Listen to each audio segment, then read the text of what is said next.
Have you ever stopped to think about why people in Japan live such incredibly long lives? It's not just about reaching a high number on a birthday card. It's about the fact that they stay active, sharp, and full of life well into their hundreds. I mean, think about this. Right now, there are about 2 million people in Japan who are over the age of 90. That's like having a massive city the size of Houston, Texas, filled entirely with people who have seen nearly a century of history. You can see this vibe perfectly if you visit a neighborhood called Sugamo in Tokyo. They call it the Grandma's Harajuku. While the famous Harajuku is full of teenagers in wild outfits, Sugamo is where you'll find seniors who are stylish, energetic, and love to shop. It proves that being 90 or 100 doesn't have to mean staying in bed. After looking into it, I realized their secret isn't some expensive medicine or a miracle cure. It's actually found in these small, almost invisible daily habits that they've practiced for decades. So, let's grab a coffee and break these down one by one. The first key is obviously what goes into their bodies. They live by a legendary principle called Hara Hachi Bu. It means stop eating before you're full. Specifically, when you feel about 80% satisfied. Why 80%? Biologically, there's about a 20-minute delay between your stomach being full and your brain getting the message. So, if you eat until you feel full right now, you've actually already overeaten. By stopping at 80%, you're giving your digestive organs the space to work without being tortured by an overload. If you eat at a Japanese home, you'll notice many tiny plates, called mamazara. Psychologically, seeing a plate that looks full, even if it's small, tells your brain you've had a substantial meal. It's a brilliant way to hack your own hunger. The Hara Hachi Bu principle is a traditional teaching from Okinawa, Japan, that instructs individuals to stop eating when their stomach is 80% full. If you ignore this technique and habitually eat until you are completely stuffed, the most immediate negative effects include indigestion, bloating, and intense drowsiness caused by blood sugar spikes and the digestive system working overtime. In the long term, overeating can lead to stomach distension, which dulls your satiety signals, thereby increasing the risk of obesity, type 2 diabetes, and cardiovascular disease. By not leaving room in the stomach, the body also misses the chance to perform more efficient metabolism, which the Okinawan people historically believe is a factor that accelerates premature aging and declines health quality in old age. Implementing Hara Hachi Bu is essentially an exercise in synchronizing the stomach and the brain, as it takes the body about 20 minutes to transmit accurate fullness signals. One of the most effective methods is to eat slowly and chew thoroughly. This gives the hormone leptin, the satiety hormone, enough time to reach the brain before you accidentally reach for a second helping. Additionally, try to focus entirely on your food without the distraction of devices or television, mindful eating, as distractions often prevent us from realizing that the stomach is already sufficiently filled. Visually, you can use smaller plates to trick your perception of portion sizes or divide your plate into fiber-rich compositions, as fiber adds volume to the stomach without excess calories. By stopping exactly when you feel no longer hungry, rather than completely full, you train your stomach to return to its natural size and keep your energy levels stable throughout the day. To organize a meal schedule aligned with Hara Hachi Bu, the key is not a drastic reduction in meal frequency, but rather adjusting the rhythm and plate composition so that the 80% fullness signal is easier to detect. Ideally, start your morning with a breakfast rich in protein and healthy fats to maintain stable blood sugar, ensuring you don't arrive at lunch in a state of extreme hunger that triggers overeating. For lunch and dinner, apply the Okinawan plate visualization. Fill half your plate with high-fiber vegetables, 1/4 with quality protein, and the remainder with complex carbohydrates. Schedule your last meal at least 3 hours before bed, so the digestive system doesn't work too hard at night, which is often the cause of morning bloating. The proportion breakdown in this principle is 50% vegetables and fruit to provide stomach volume and early satiety, 25% protein, to trigger long-lasting fullness hormones and curb snacking, and 25% carbohydrates to provide stable energy without sudden insulin spikes. For those in developed nations who are often exposed to fast-paced lifestyles and oversized fast food portions, Hara Hachi Bu can be practiced by adopting Mediterranean-style diets or whole food-based diets with precise portions. A daily menu could begin with unsweetened Greek yogurt topped with nuts and berries, where high protein helps suppress the hormone ghrelin from the morning. For lunch, choose a grain bowl consisting of quinoa, avocado, and grilled salmon, emphasizing the use of standard diameter plates, about 9 inches, to avoid the portion distortion common in modern restaurants. Dinner can conclude with a serving of grilled chicken breast or plant-based protein paired with steamed broccoli and a drizzle of olive oil, ensuring every bite is chewed mindfully to appreciate the texture and recognize the 80% satiety point before the plate is completely cleared. They are the world champions of fermented foods. You've probably heard of miso or tofu, but then there's natto. It's fermented soybeans that are sticky and have a very, let's say, unique smell. But it contains an enzyme called nattokinase that is amazing for clearing out blood vessels. They believe that if your gut is clean and healthy, your whole body stays young. Over there, green tea isn't just a drink. It's practically water. It's loaded with antioxidants that act like security guards for your cells, protecting them from damage and keeping them from aging too quickly. The people of Okinawa and Japan generally view digestive health as the fundamental pillar of longevity, where fermented foods and green tea work synergistically to maintain bodily vitality. Beyond natto, which is rich in the heart-healthy enzyme nattokinase, the habit of consuming fermented foods regularly aims to balance the gut microbiota, which directly influences the immune system and brain function. Meanwhile, the abundant consumption of green tea provides a high intake of polyphenols, particularly EGCG, epigallocatechin-3 gallate, which works to neutralize free radicals and prevent the chronic inflammation that causes premature aging. This synergy between the blood vessel cleanser from fermentation and the cell protector from green tea creates an exceptionally powerful internal defense system.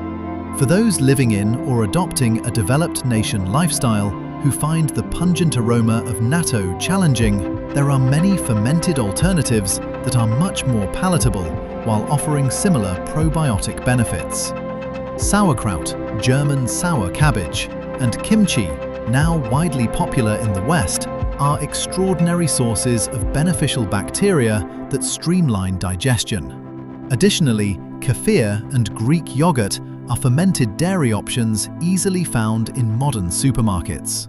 Both contain lactobacillus strains that help keep the intestinal lining healthy.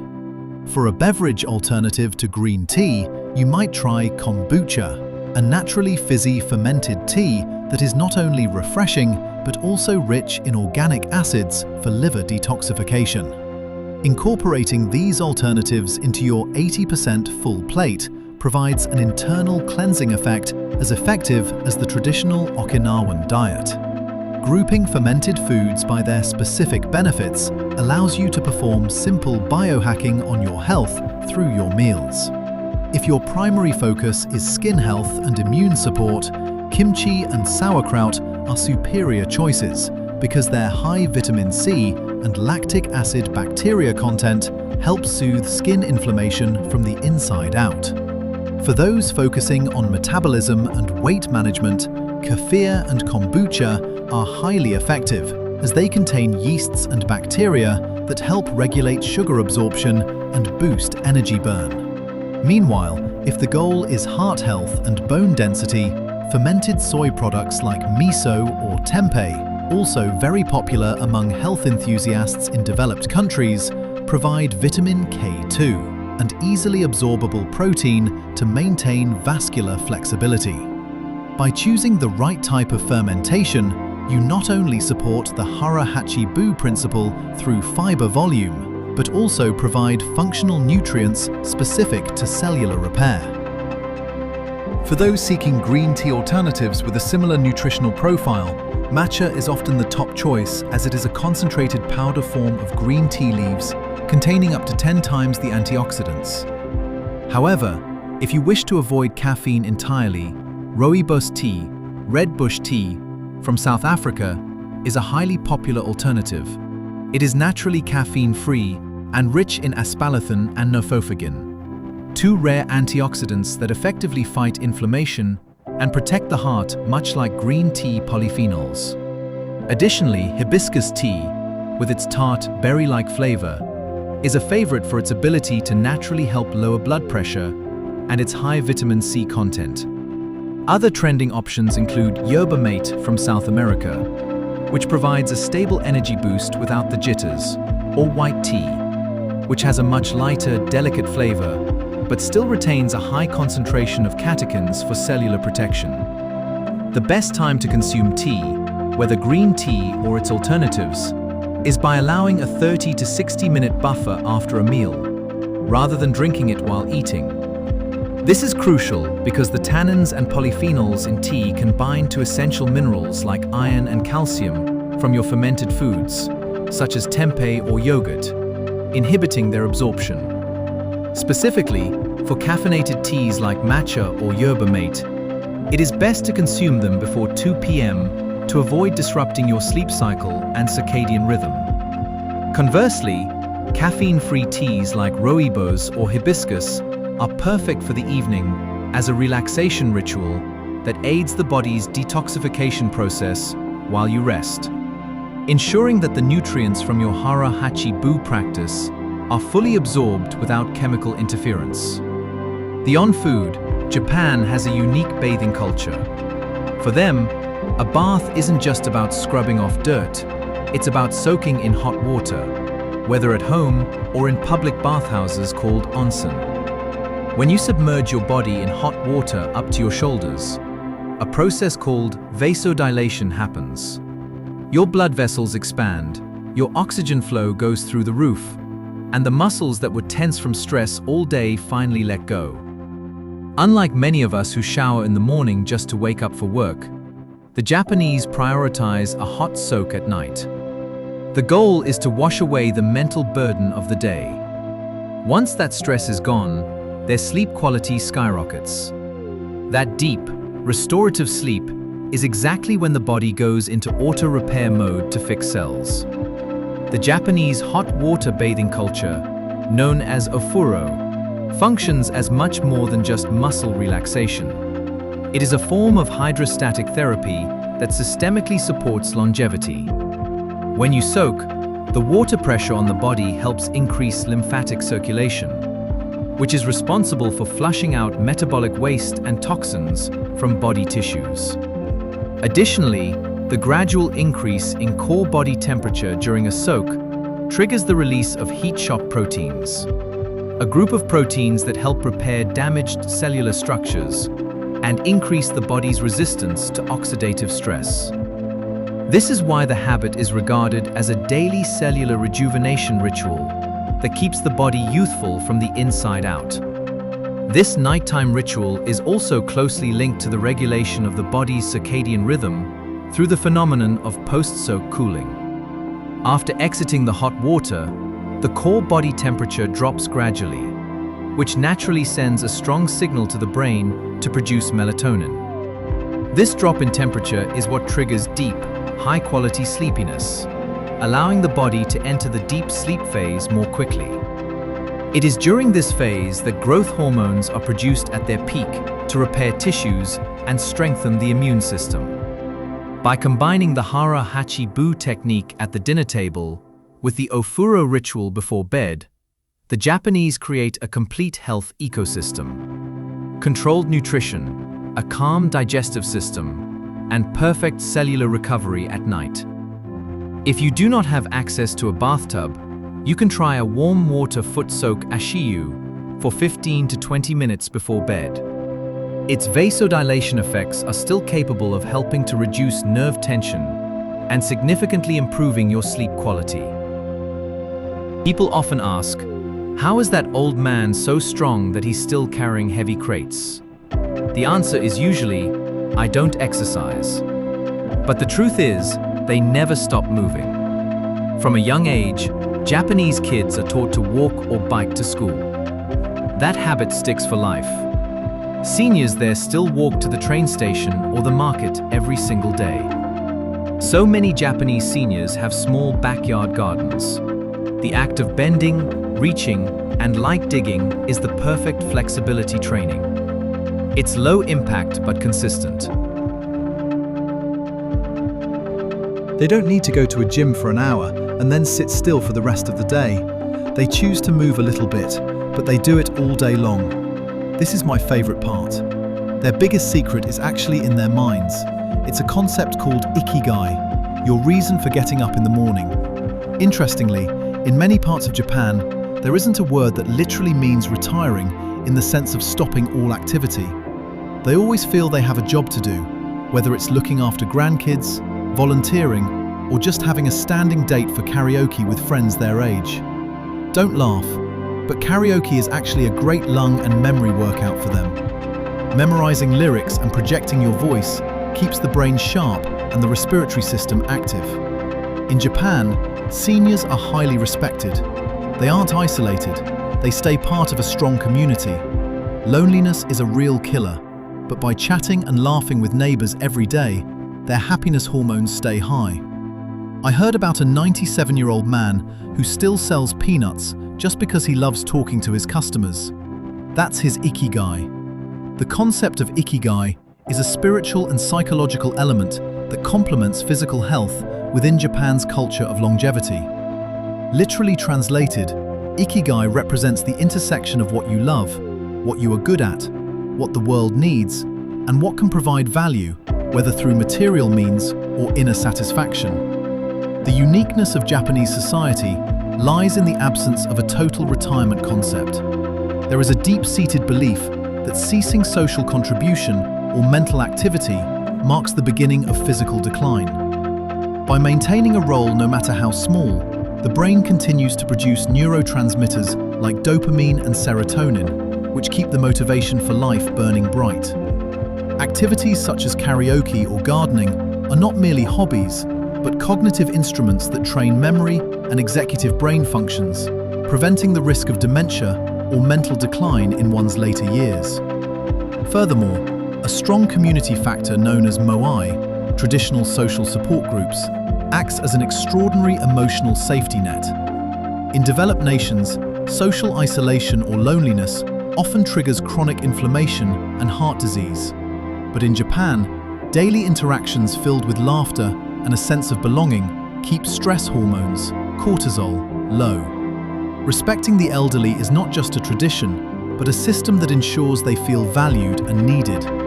The example of a 97-year-old man who continues to sell peanuts demonstrates that the purpose of life is not about the accumulation of wealth, but about maintaining human connections and having a daily objective that gives the heart a reason to keep beating happily. To emulate the concept of Ikigai and apply it to your daily life, you don't need to make drastic changes. Instead, it is enough to find meaning in the small, routine activities you already perform. The most practical first step is to identify one small reason every morning upon waking. This could be as simple as enjoying the aroma of coffee, tending to your plants, or completing a work task you have mastered.